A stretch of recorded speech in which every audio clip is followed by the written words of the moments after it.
Vamos a tener hoy una gran entrevista. Así es, así es. Mira, te cuento, vamos a estar hablando hoy en día con Silvana Bertoni. Ella es coordinadora de ATACOR, acompañantes terapéuticos autoconvocados cordobeses. Buen día, Silvana, ¿nos escuchás? Buenas tardes a todo el equipo de la radio y de la audiencia.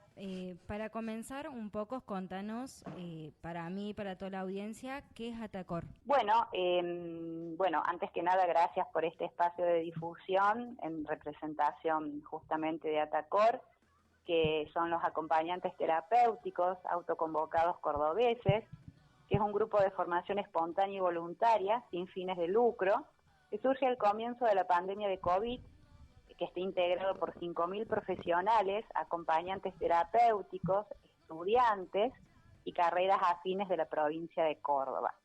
Nuestro principal objetivo es tratar sobre la reglamentación de la ley provincial del ejercicio profesional del acompañante terapéutico, número 10393, que fue sancionada por el Poder Legislativo por unanimidad parlamentaria en el año 2016. Y que bueno, transcurridos 6 años ya del Poder Ejecutivo aún no reglamenta el artículo 5, que es el que nos otorga la matrícula profesional. Y bueno, por motivos que consideramos graves y preocupantes, sí entendemos la salud como un derecho y no como un negocio, y a las políticas públicas como herramientas de fácil acceso para el bien comunitario, ¿verdad? Bueno, las comunicaciones oficiales que tenemos, la respuesta es la misma desde el año 2020, que bueno, estamos trabajando para usted. Así que bueno, a veces la gestión debe continuar para que, bueno, tengamos una respuesta un poco más formal de este tema que preocupa y sobre todo atraviesa la situación de muchos ciudadanos, ¿no?, en la provincia de Córdoba. ¿Cuál sería el argumento acerca de por qué no les quieren dar la matrícula necesaria para un acompañante terapéutico? Bien, bueno, nuestra percepción, y aclaro la palabra percepción para no emitir un juicio culpando a nadie, ¿no? Y bueno, y emulando un poco el nombre de este espacio de comunicación, ¿no?, que cuando se abre la caja de Pandora a veces aparecen varias cosas, ¿verdad? Bueno, el rol de la T tiene presencia en la provincia hace 20 años. Los prestadores del dispositivo eran psicólogos o personas formadas en cursos de un año por esos psicólogos que crearon academias de formación. Y los dueños de esas empresas forman las asociaciones oficiales de ATES, lo cual no es un detalle menor, dado que esas asociaciones son las que deben firmar el acuerdo de reglamentación que impedirá que, bueno, que sigan lucrando, ¿no? Y bueno, es como un claro conflicto de intereses el que se les presenta con esa representación. La ley busca proteger al usuario, estableciendo pautas de formación acordes para desempeñar ese rol, como por ejemplo una tecnicatura con articulación universitaria o de formación superior a partir de su sanción. Y a tales efectos se crea en el año 2017 la carrera de tecnicatura universitaria en acompañamiento terapéutico en la Facultad de Psicología de la Universidad Nacional de Córdoba. Pero como el espíritu de la ley fue no dejar sin marco legal a los colegas que venían desarrollando ese rol fundados en la praxis, además que las leyes no son retroactivas, se estableció un examen indicado por esa misma ley por única vez cuando se reglamente el artículo 5, que es el que nos va a dar la matrícula profesional, para esos empíricos o idóneos, que es a los que nosotros les llamamos los que vienen amparados en esa praxis hasta el momento de la sanción de la ley, que bueno, los va a equiparar a los técnicos universitarios con una misma matrícula. El problema que se presenta en Fiscalía de Estado, dado que después de 2016 siguió la formación irregular, es cómo ser la provincia solidariamente responsable de una matrícula profesional con tanta diferencia de formación. Por ejemplo, les cuento que un técnico acompañante terapéutico estudia 4 años, un psicólogo con adecuación de contenidos 6 años, y los que aún hoy realizan esos cursos se presentan a una matrícula con certificado privado de 5 meses de formación virtual, sin técnica, sin teoría y sin práctica profesional. Bueno, además de ser un riesgo para la salud pública de los cordobeses, y es cuestión de tiempo que escuchemos alguna triste noticia en los medios, porque recordamos que trabajamos en la mayoría con personas que están en situación de vulnerabilidad, los que nos da de alguna manera una posición de poder frente al usuario. Nosotros al usuario lo denominamos lo que sería el acompañado o el paciente, ¿no? Usuario se denomina así en la ley de salud mental. Bueno, por eso la urgencia de regular las condiciones del ejercicio profesional, que tenga una matrícula pública activa, un apto psicológico, entre otras condiciones, bueno, como se estableció en una ley provincial reciente luego del penoso caso del médico trucho y la enfermera del hospital neonatal.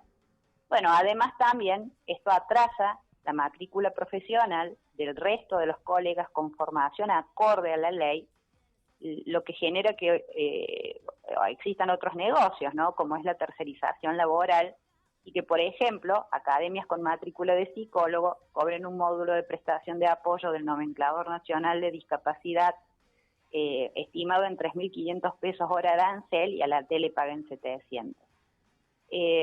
Bueno, también existen otras cuestiones, ¿no? Además de la formación diversa, precisiones semánticas, coordinar distintas jurisdicciones.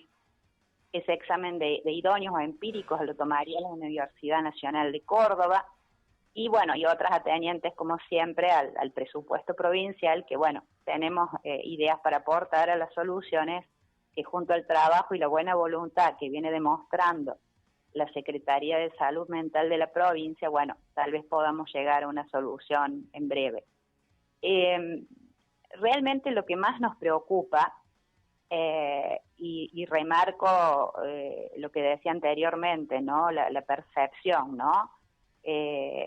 Lo que más nos preocupa es que tácitamente parece existir un acuerdo entre algunos funcionarios del gobierno de Córdoba y las academias para permitir que éstas se reestructuren en el tiempo.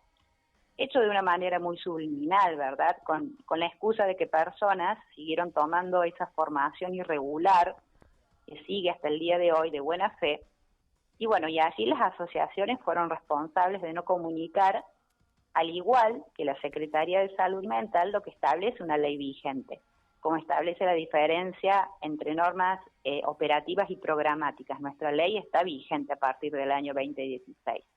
Bueno, diciendo que por la situación socioeconómica, tal vez no disponían de 3 años de formación para una tecnicatura pública, y entonces ahí surge esa pregunta, ¿no? ¿Se busca una profesión o una rápida salida laboral a costa de la seguridad de los usuarios? Bueno, remarcamos esa palabra, ¿no? Percepción. Y seguramente sea una mala percepción nuestra porque la ley protege al usuario, no a las empresas, y sería un hecho de suma gravedad institucional. Claro, por supuesto. Y me da para pensar, digamos, vos me decís que hay muchos que están ya trabajando sin tener la formación necesaria, pero ¿cuáles son las complicaciones de, digamos, consiguen gente que sí tenga el nivel necesario de formación para poder trabajar con ustedes? Sí, en la provincia de Córdoba al menos, y en muchos lugares del país, hay formación muy eficiente, digamos, en este rol. Lo que se está haciendo es lograr el prestigio a través de formación universitaria. Hay 4 licenciaturas en el país ya como acompañantes terapéuticos, y hay varias tecnicaturas universitarias y de formación superior. De todas formas, hay que remarcar que los colegas que venían trabajando antes de la sanción de las leyes, lo mismo, amparados en su praxis, tienen una muy buena formación. Por eso que la ley tuvo en cuenta esa situación y les permite, digamos, tener una matrícula, lo cual les va a permitir tener un marco legal para trabajar con obras sociales, mutuales y demás, siempre y cuando puedan corroborar esos contenidos que se supone que tienen a través de un examen de adecuación de contenidos que les va a equiparar la misma matrícula a los profesionales universitarios. Hay excelentes acompañantes terapéuticos en la provincia de Córdoba, pero se requiere de un marco legal para poder trabajar como la nueva ley establece. Y bueno, a veces coordinar todas esas distintas posiciones se está haciendo un poco trabajoso, ¿no? Pero bueno, nosotros continuamos en la gestión.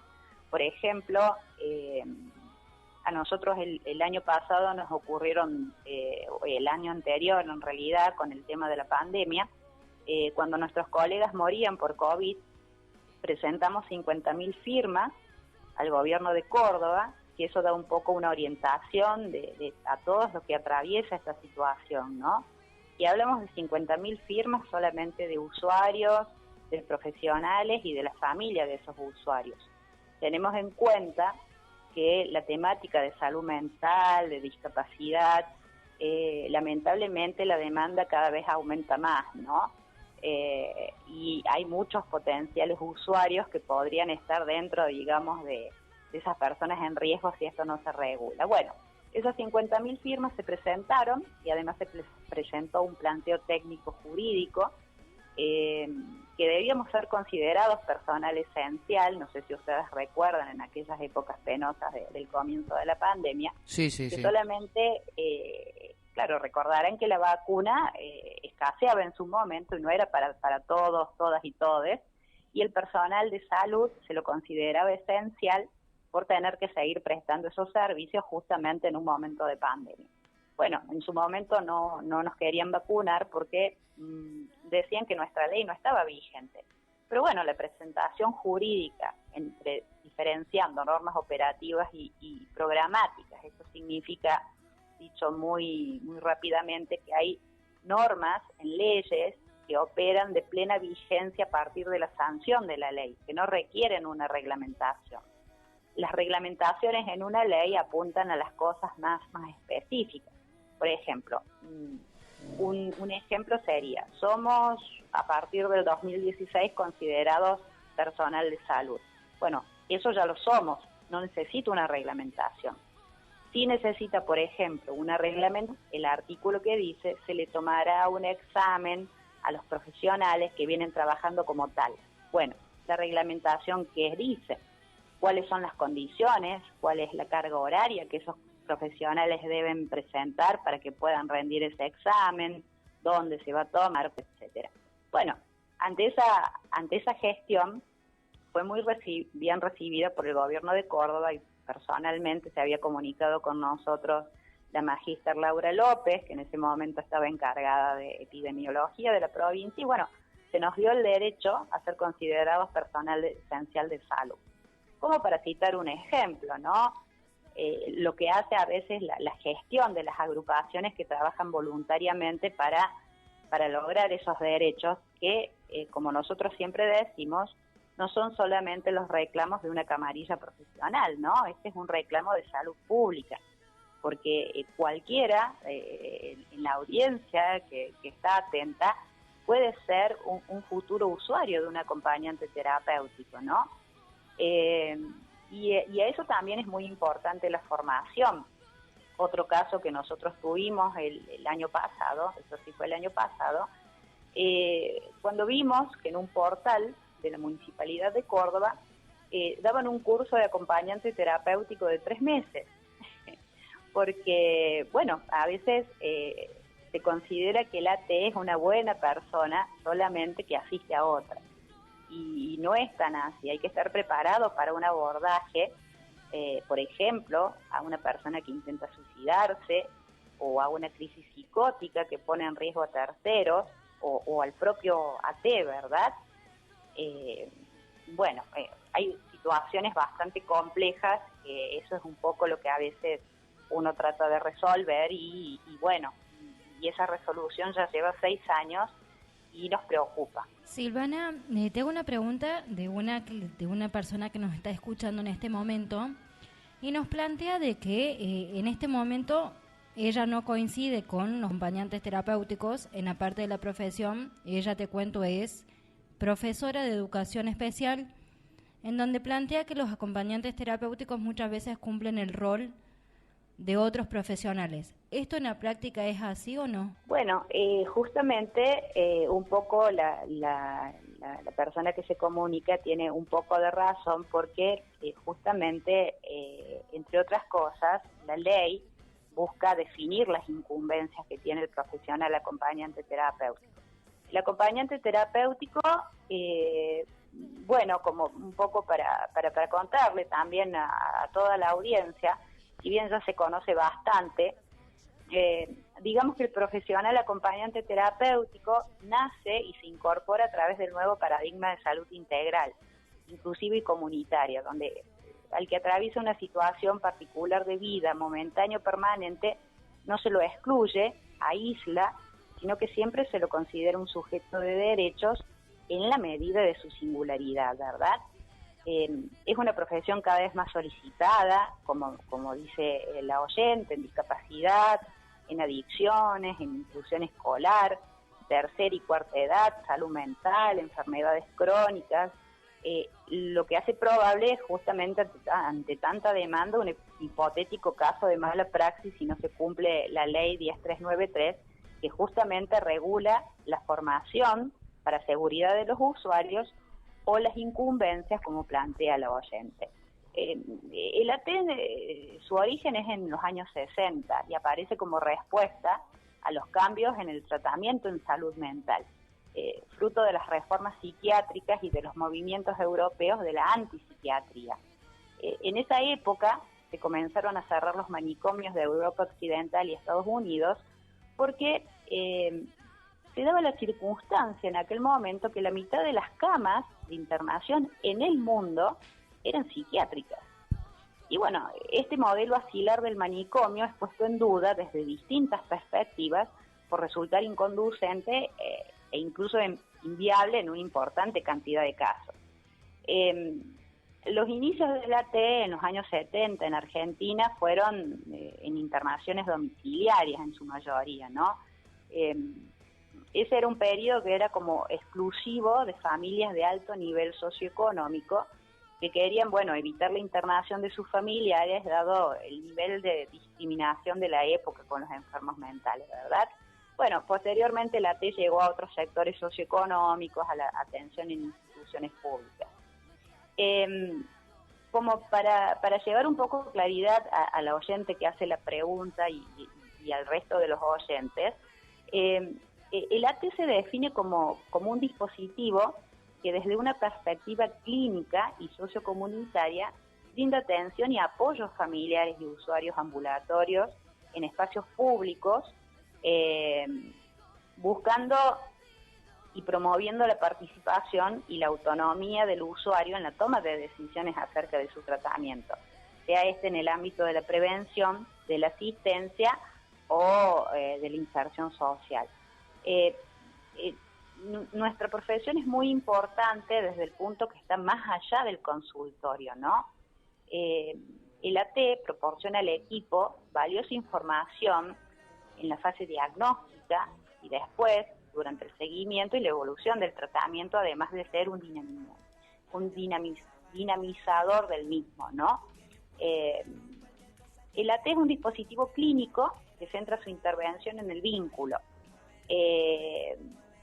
y la relación con el paciente y su red social. Con todo esto, el AT busca conseguir una mejor condición de vida, menos lejana de la realidad a través de un fortalecimiento del yo, un ajuste en las relaciones interpersonales y una percepción más clara de su propia existencia en el mundo. O sea, es un puente hacia el mundo.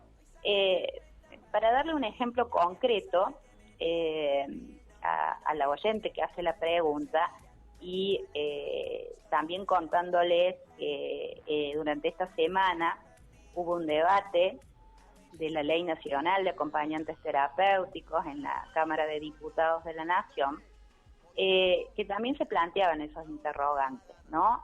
Y el acompañante terapéutico tiene una incumbencia exclusiva en la salud mental. Y se planteaba, por ejemplo, el caso del acompañante terapéutico escolar. Y una diferencia que se remarcó es que el acompañante terapéutico siempre está inmerso dentro de la órbita de la salud mental, porque trabaja a través del vínculo terapéutico. Por ejemplo, un acompañante terapéutico escolar no hace intervenciones en pedagogía, no se ocupa, digamos, de la incorporación de conocimientos de esa persona que está acompañada, sino de buscarle un lugar y que se sienta incorporado, digamos, al grupo, ¿no? Bueno, esta orientación psicosocial subraya la capacidad, digamos, básicamente de las personas para aprender a enfrentarse a sus problemas y que la propia comunidad también pueda asumir ese compromiso de vigilar, de cuidar su salud y ser, por lo tanto, la protagonista de su bienestar, ¿no? Bueno, creo que esto un poco responde a la inquietud de la oyente. Está muy bien, sí, se entendió bastante bien. Ahora me surge a mí una duda, que es cómo un usuario termina necesitando un AT, digamos, cuál es el proceso que tiene esa persona para terminar solicitando su acompañamiento. Bueno, la ley también establece, digamos, esos parámetros. El acompañante terapéutico, si bien es una profesión individual, autónoma, siempre está inmersa dentro de un equipo de trabajo, de un equipo interdisciplinario de trabajo. Entonces, el procedimiento para solicitar un acompañante terapéutico suele ser a través de un equipo, o de un médico psicólogo tratante de una cuestión específica, que bueno, que considera, por ejemplo, que para mayor adherencia a ese tratamiento y una mayor observación de la realidad de ese paciente, considera una herramienta terapéutica más la incorporación del dispositivo de un acompañante terapéutico. Por ejemplo, en una terapia, en un consultorio o en una observación de ciertas características, a veces es un poco irreal, en el sentido de que una persona puede reaccionar de formas totalmente distintas en un espacio cuidado de 4 paredes, 2 horas por semana. Y el AT tiene el privilegio de estar en lo cotidiano de la vida del paciente y ver realmente cómo es su ámbito, ¿no? Nosotros siempre, bueno, tenemos desde ATACOR un proyecto de incorporación del acompañamiento terapéutico en el Hospital Público Oncológico Provincial Dr. Urrutia, y nosotros empezamos ese proyecto con una frase del doctor Ramón Carrillo, ¿no? Ustedes saben que el doctor Ramón Carrillo fue el primer ministro de Salud que tuvo la República Argentina, que en aquellos años locos el doctor se preguntaba ¿cómo puede ser que exista un ministerio de las vacas y no existe el salud? Bueno, el doctor Carrillo, claro, que es dicho caso el protagonista del nuevo billete de 2.000 pesos, ¿no? Bueno, el doctor Carrillo tenía una frase que dice, hay que pensar en el enfermo como un hombre que trabaja, como un padre de familia, donde determinadas situaciones y condiciones de vida pueden influir en su salud mucho más que un poco más o menos de glucosa en la sangre. Yo creo que fue el primer promotor de la salud comunitaria, ¿no? Y es justamente lo que hace el acompañante terapéutico, lejos del consultorio, inserto en la vida cotidiana del paciente. Claro, bueno, y por último quería pedirte que nos dejes un mensajito para la audiencia, para aquellos que quieran ser AT y para aquellos que por ahí piensan que necesitan un AT. Bueno, yo creo que para los futuros colegas acompañantes terapéuticos, lo primero que tendrían que tener en cuenta es su vocación, ¿verdad? Uno se expone a muchas cosas, ¿no? En lo cotidiano, de atender situaciones tan complejas, ¿no? Entonces hay que tener mucha seguridad de la vocación y de lo que se va a enfrentar. Eso como base, ¿no? Y después, por supuesto, la capacitación, ¿no? En técnica y en teoría, porque vuelvo a recordar que el acompañante terapéutico no es solamente un amigo calificado, como se lo definía a comienzos de los años 70, sino es una persona que tiene que estar realmente preparada para el abordaje de situaciones extremadamente complejas. Y eso solamente lo puede hacer, digamos, una formación adecuada. En cuanto a las personas que están en la provincia de Córdoba, hay dos formaciones oficiales en este momento, una pública y gratuita y la otra privada. La pública es en la Facultad de Psicología de la Universidad Nacional de Córdoba, que tiene una duración de 3 años y medio, con una currícula excelente, y los profesionales que salen de allí salen con una formación de calidad. Lo mismo en la Fundación Morra, que ellos tienen una articulación universitaria con la Universidad de Congreso. Esa es una duración similar, pero en este caso es privada, ¿no? Y aprovechamos también a decir que tienen que tener muy en cuenta los profesionales que decidan abrazar esta vocación, porque todavía se siguen vendiendo cursos que no cumplen los requisitos que ordena la ley para tener una matrícula profesional y poder trabajar como corresponde dentro de un marco legal. Sobre todo de estos cursos que tienen poca duración, influye al momento de ser mejores profesionales. Claro, no solamente es un riesgo para el usuario, porque bueno, no van a poder tener determinadas herramientas para hacer frente a esas situaciones difíciles que decíamos antes, sino también es un riesgo para el propio acompañante, digamos, que bueno, hay ocasiones que también su salud emocional o física pueden correr un riesgo probable, ¿no? Entonces, sin dejar de mencionar que esas personas se van a estar formando o van a estar invirtiendo en lo que consideran un posible trabajo, y no se les va a permitir trabajar si no tienen la matrícula profesional, ¿no? Nuestra ley establece muy claramente que el acompañante terapéutico que no esté matriculado va a ser considerado ejercicio ilegal de una profesión, ¿no? Entonces eso es algo que hay que tener muy en cuenta.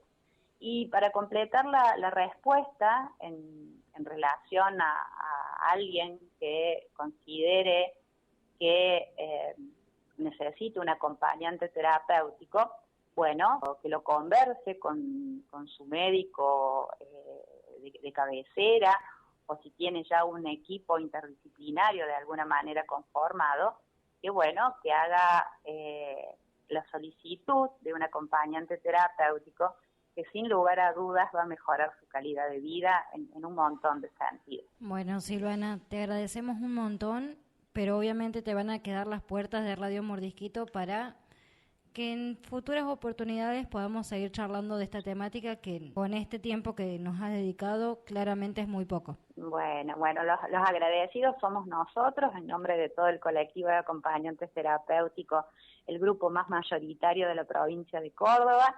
Y como última consideración, había una placa que estaba circulando mucho en estos días por internet, ¿no? Que la humanidad está tan apurada, está siendo tan individualista, ¿no? Que decía algo así como que el escuchar atentamente a otra persona en el futuro va a ser una profesión. Y bueno, ¿no? Los acompañantes terapéuticos veíamos esa placa y decíamos, pucha, ¿no? ¿Cómo se asemeja un poco a nuestro trabajo, ¿no?